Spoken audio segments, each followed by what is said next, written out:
Musiqiy soatdan so'ng, chiroyli qo'shiqdan so'ng dasturimizni davom ettiramiz azizlar. Eslatib o'tamiz, siz Namangan telekanalining Guldasta dasturini to'g'ridan-to'g'ri tomosha qilyapsiz.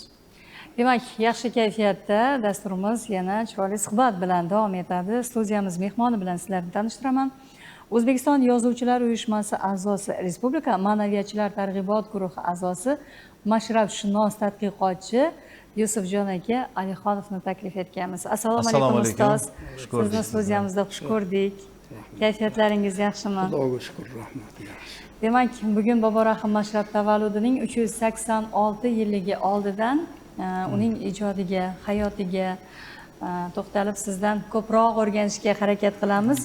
Avvalo mana shu Boborahim Mashrab Namanganni qayerda tug'ilgan? Chunki uni hamma namanganlik deydi, lekin aynan qayerda tug'ilganliklari o'rganilganmi? Hammani qiziqtiradigan savolimizga birinchilardan bo'lib javob bersangiz. Rahmat. Ko'rsatuvga taklif qilganingiz uchun birinchidan sizlarga kattakon rahmat. Ikkinchidan bu ko'rsatuvimiz ma'naviy ko'rsatuv. Boborahim Mashrab Namanganda tug'ilganlar, Namangan farzandilar. Namanganlik bo'lganlari uchun biz faxrlanamiz. Boborahim Mashrabga biz hamshahar bo'lganimiz uchun faxrlanamiz. Boborahim Mashrab oshiqlar sultoni, otash nafas, otash qalb shoirlar. Boborahim Mashrab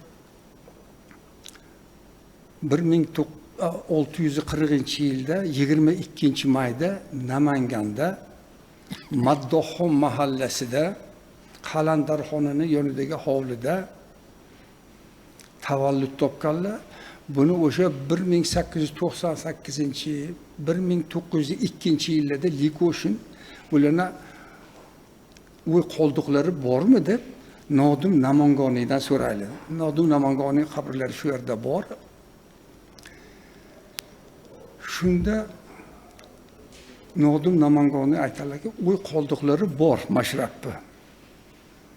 Mulla Bozoroxin qabrdan 550 qadam yursangiz Maddohxon mahalla Qalandarxona bor o'sha yerda. Shuni yonidagi hovli Boborahim Mashrab tug'ilgan hovli.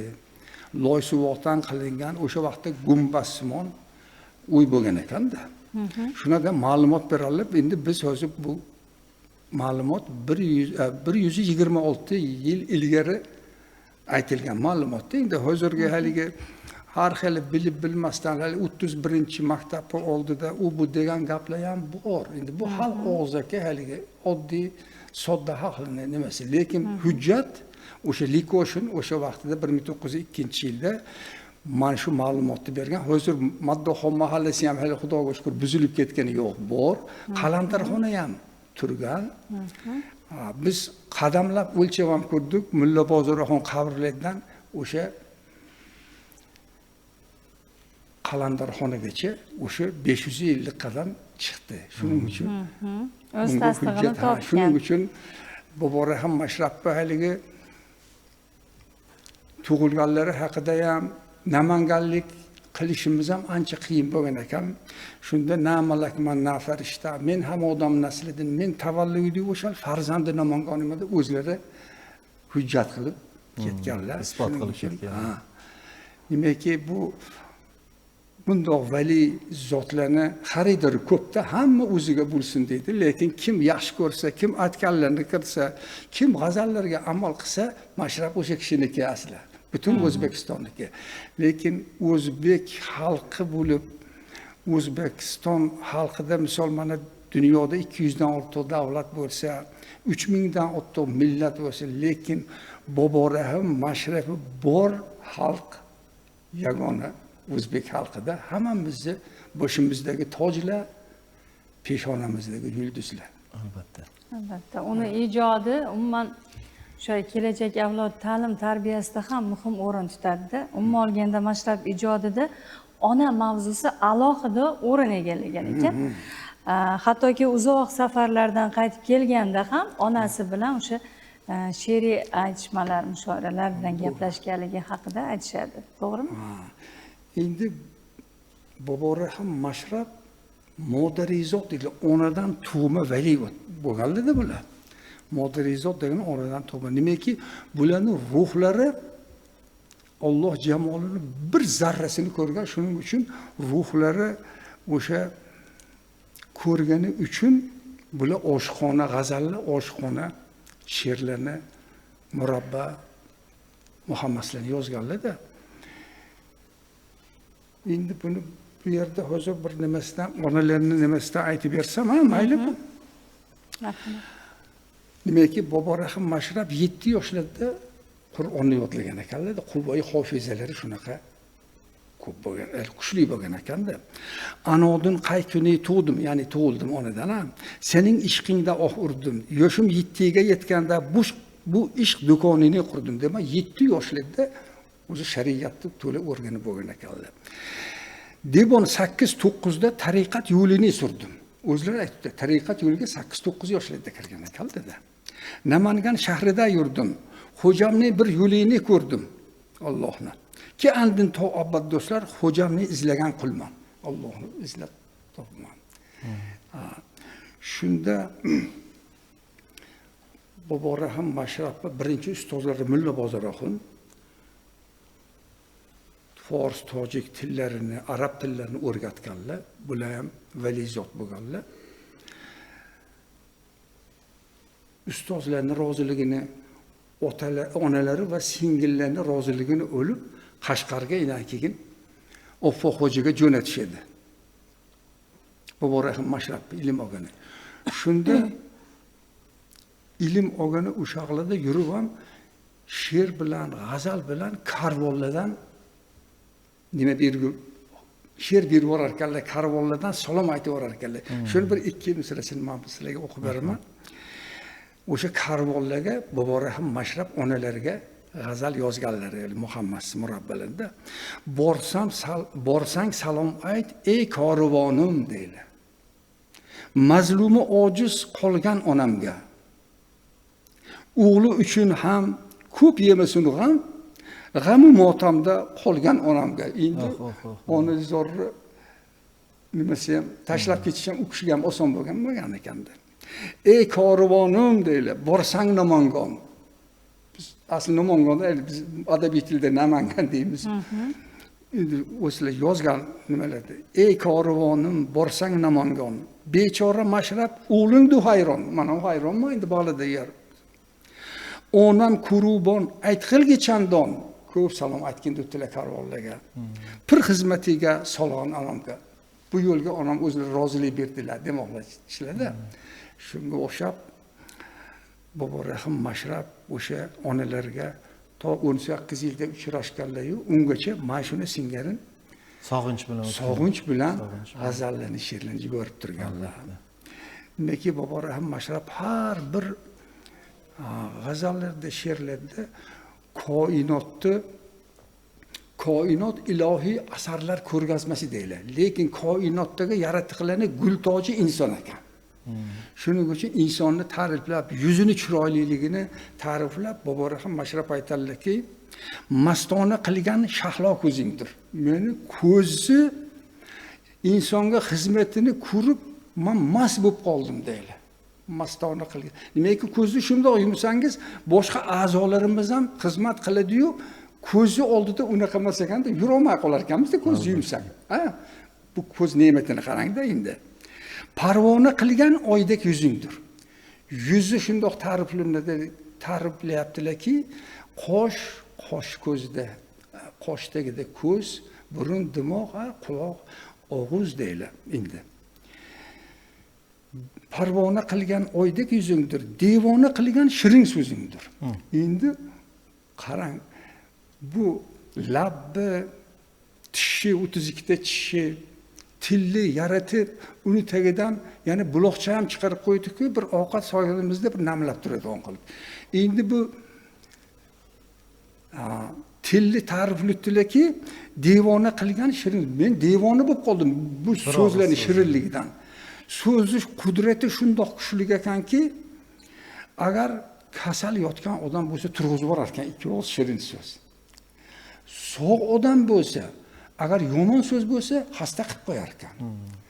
Insonni maqtasa deylar, arshi a'loga ko'taraveradi deylar. Agar dushmanini yomonlasa 7 qavat yerga kirgizib yuboradi deylar-da. Shuning uchun shu ko'rdim yuzini, alhamdulillah tutulaki, insonni ko'zida seni jamolingni bir zarrasini ko'rdim.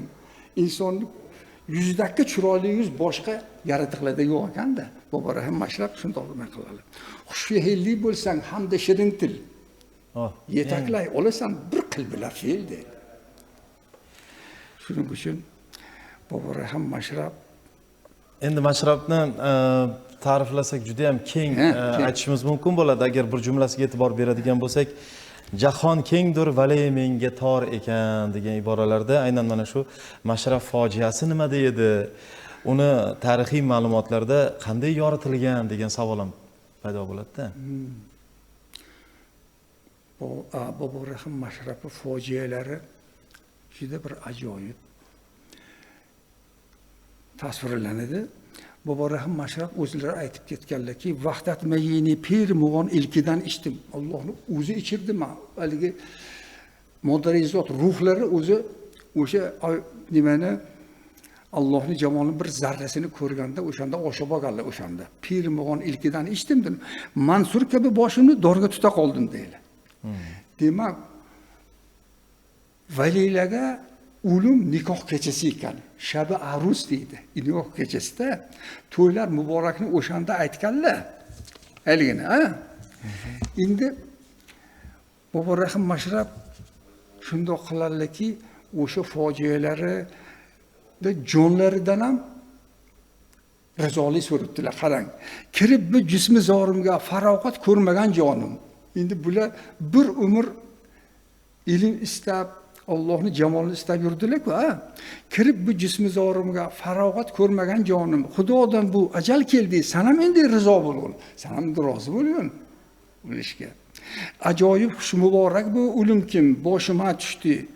Xudo yo'lida bir jon, agar 1000 jondir fido bo'lsin deylar. Bir jon emas, 1000 jon bo'lsa ham fido bo'lsin deylar. Kishi taqdiriga tan bermas, ani iymoni yo'q beshak. Taqdirotga biz tan berishimiz kerak ekan. Ani qavliga inkor aylagan qavm marduddir. Shuning uchun biz taqdirimizga rozi bo'lib yashasak, xuddi bog'da yashagandek yashar ekanmiz. Demakki, taqdirga uynamaslik, biz ayolmizmi, erkakmizmi taqdirimizda bor keldik, ha?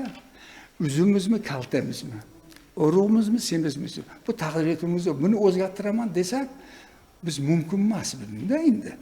Shuni aytdilarki, taqdiriga tan bermas, ani iymoni yo'q beshak. Ani qavliga inkor aylagan qavm marduddir. Ya'ni haydalgan bir shayton sifat bo'lib qoladi deylar. Sen o'zi baxt 10 qism bo'lsa deylar. 9 qismi salomatda. Oyoq qo'ling hammasi ishlab tursa, sen o'zi baxtlisan. Bir qismigina bizga qolganlarda. Shuning uchun biz mukammal yaratilamizmi?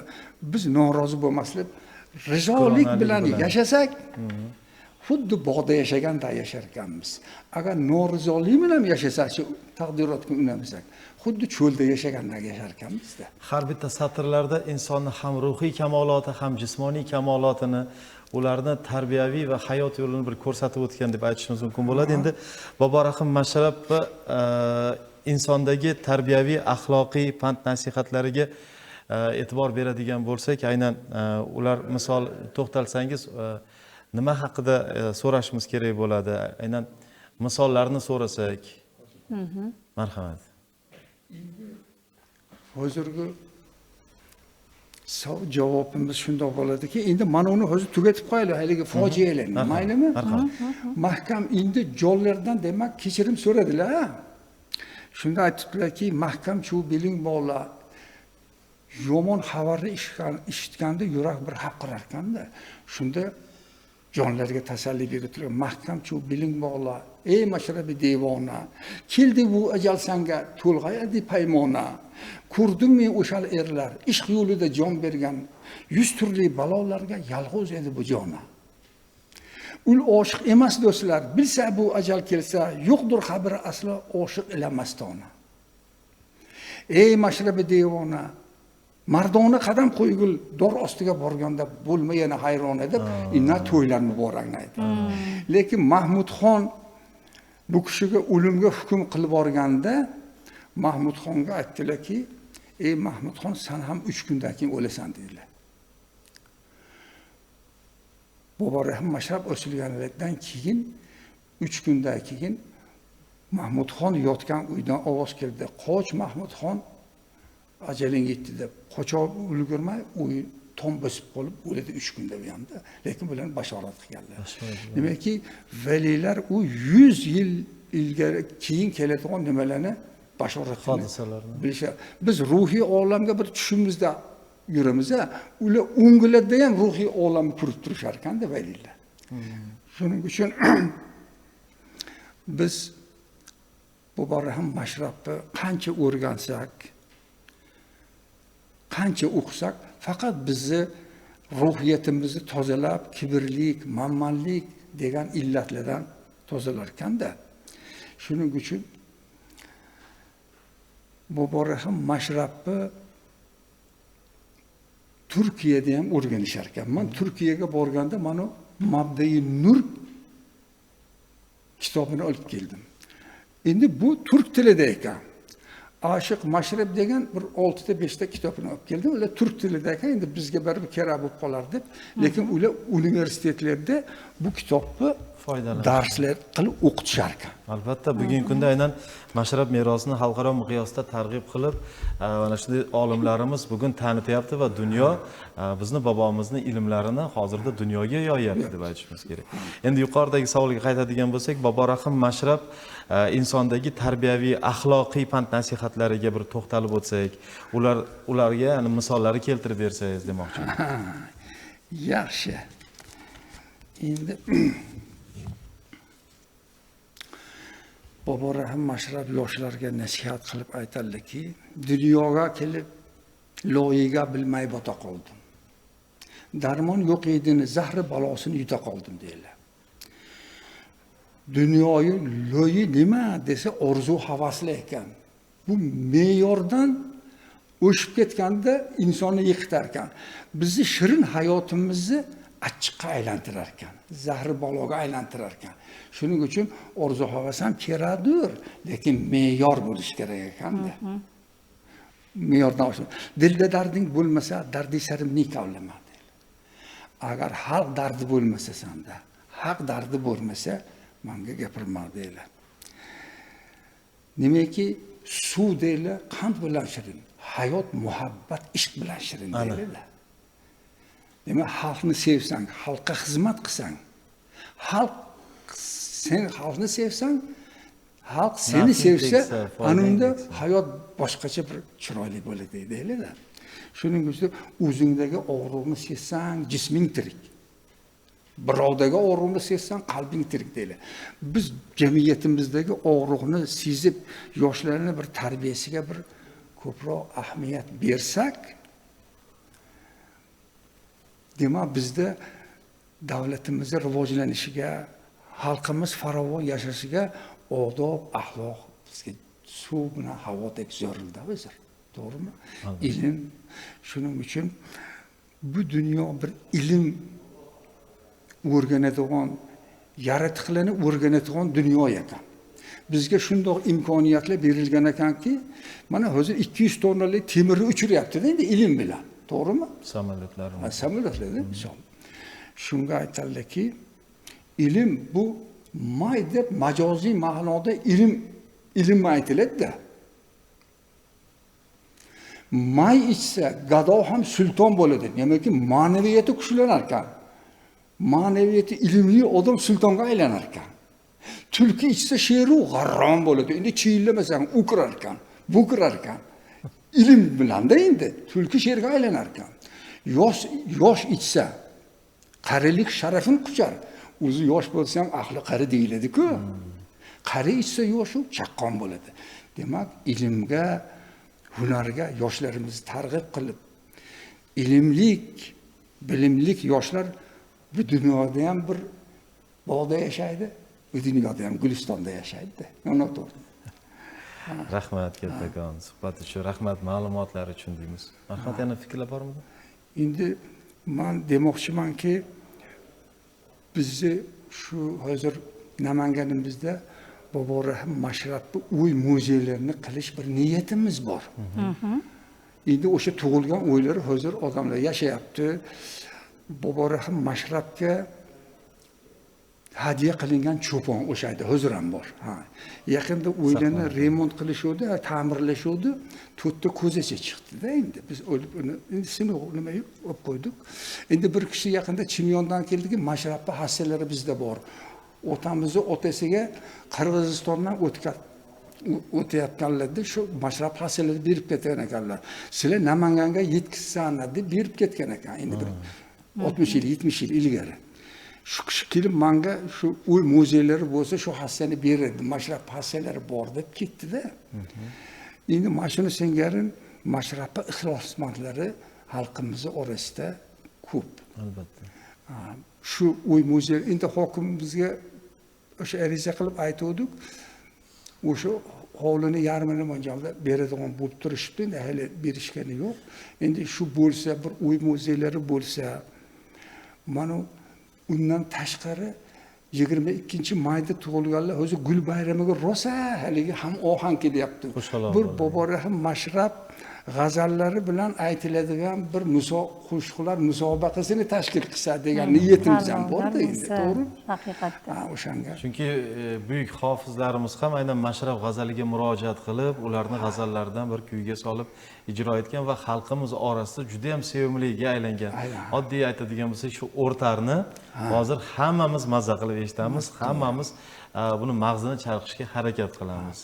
Agar Endi buni Mashrab g'azallarini bundan 100 yil ilgari Amerikada ham qo'shiq qilib aytishgan ekan. Bir Alfredo degan bir qo'shiqlar festivalida qatnashgan ekan. Shunda butun zal sehrlanib qolgan ekan. Tarjima qilib aytilgan ekan. Shunda kimni bu g'azali kimni desa, O'rta Osiyolik Bobur Rahim Mashrabning g'azallari deyishgan ekan. Demak, bu Yevropa ham Bobur Rahim Mashrabni o'sha nasihat omuz, ishq, muhabbatga bo'lgan hurmatni Bobur Rahim Mashrabdan Yevropa ham o'rgangan ekan-da. So'z qudrati kuchliligini isbotlab keldi. She'rlari juda ham sodda, xalqchil bo'lganligi uchun ham o'sha xalqni qalbiga yetib borgan. Yetib boradi-da. Hattoki demakki Bobur Rahim Mashrabning kitoblarini Fransiyada tarjima qilib, qissai Mashrab demagan ekan. Nur taratuvchi darvesh deb tarjima qilgan. Demak, buni o'qisa qalbidagi g'uborlar ketadi.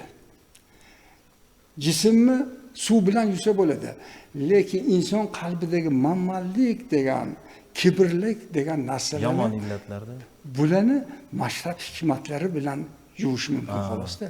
Shuning uchun men buni Mabdai nurni o'sha nimadan olib kelishimning sababi mana edi bir hujjat bo'lib qolsin deb men olib keldim men qarang.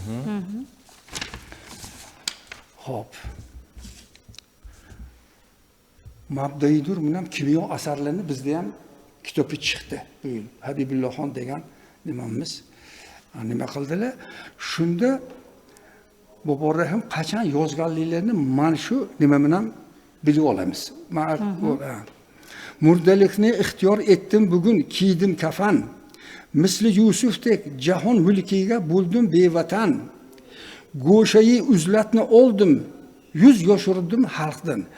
Go'shayi uzlatni oldim, 100 yoshirdim xalqdan deganlari mana shu Mabdai nur bilan kimyoni yozishga bir hujraga kirib ketib, bir yilda agar yozib chiqargan bo'lsalar, bir yilga 360 dona mayiz kirib ketar kalla. Bu hozirgi yoshlar. Bir kunda bitta mayiz yer kalla. Suv kiraligicha bo'lgan. Kuniga iste'mol uchun bir dona mayiz. Bir dona mayiz bilan valli shundoq. Bularni quvvati deyli, dasturxondan emas deyli, ilohdan deyli. Bu vallilarning quvvati-da. Shuning uchun buni o'sha kimyo bilan Mabdai nurni yozishganda o'sha uzlatga kirib ketib, o'sha 360 ta mayiz bilan yeb tanovul qilib ina chiqqan ekanlar. Shuning uchun Bobur Rahim Mashrab ko'p aytganlar. Dard ko'p odam ko'p gapiradigan bo'lib qoldiki, shuning uchun bulbuldayinki faryod etarman. Ishqdatlaringni bunyod etarman.